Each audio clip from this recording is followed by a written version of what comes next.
Verse 52, chapter 11. SrimadBhagavadGita Sudurdarshamidam Rupam Drishtavanasi Yanmama Deva Apyasya Rupasya Nityam Darshana Kankshinaha.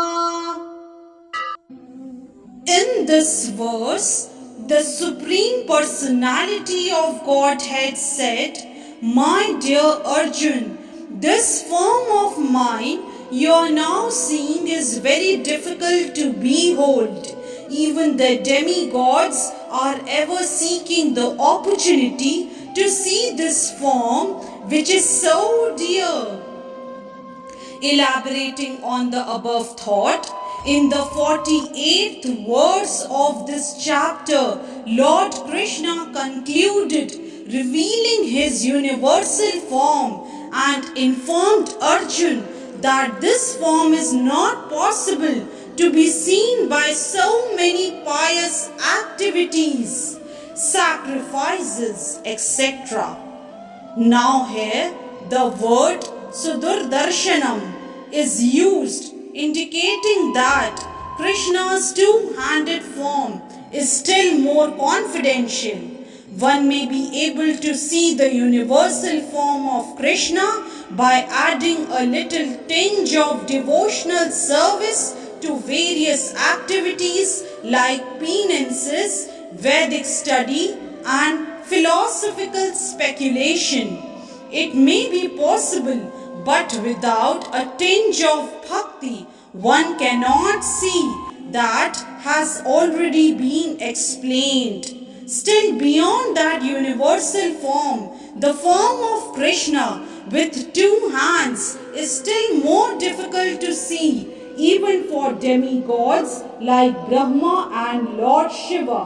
They desire to see him, and we have evidence in the SrimadBhagavatam that when he was supposed to be in the womb of his mother Devaki, all the demigods from heaven came to see the marvel of Krishna, and they offered nice prayers to the Lord, although he was not at that time visible to them.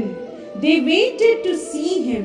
A foolish person may deride him, thinking him an ordinary person, and may offer respect not to him, but to the impersonal something within him.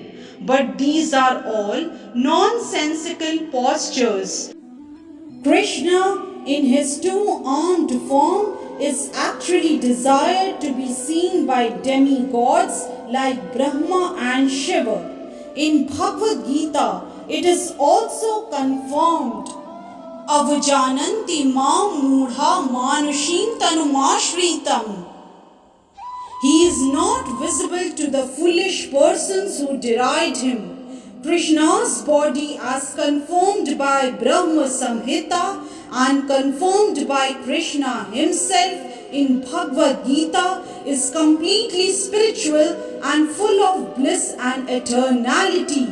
His body is never like a material body, but for some who make a study of Krishna by reading Bhagavad Gita or similar Vedic scriptures, Krishna is a problem. For one using a material process, Krishna is considered to be a great historical personality and very learned philosopher, but he is an ordinary man, and even though he was so powerful, he had to accept a material body. Ultimately, they think that the absolute truth is impersonal.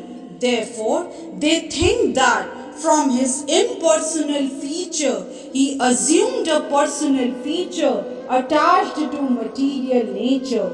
This is a materialistic calculation of the Supreme Lord. Another calculation is speculative.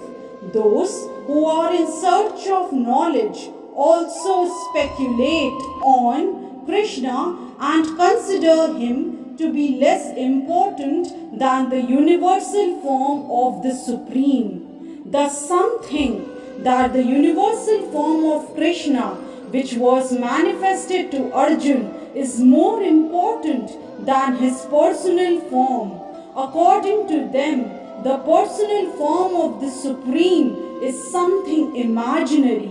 They believe that in the ultimate issue, the absolute truth is not a person, but the transcendental process is described in Bhagavad Gita chapter 4. To hear about Krishna from authorities, that is the actual Vedic process, and those who are actually in the Vedic line hear about Krishna from authority, and by repeated hearing about him, Krishna becomes dear. As we have several times discussed, Krishna is covered by his Yog Maya potency. He is not to be seen or revealed to anyone and everyone, only by one to whom he reveals himself can be seen. This is confirmed in the Vedic literature for one who is surrendered soul. The absolute truth can actually be understood. The transcendentalist, by continuous Krishna consciousness and by devotional service to Krishna, can have his spiritual eyes opened and can see Krishna by revelation. Such a revelation is not possible even for the demigods. Therefore, it is difficult even for the demigods to understand Krishna. And the advanced demigods are always in hope of seeing Krishna in his two-handed form.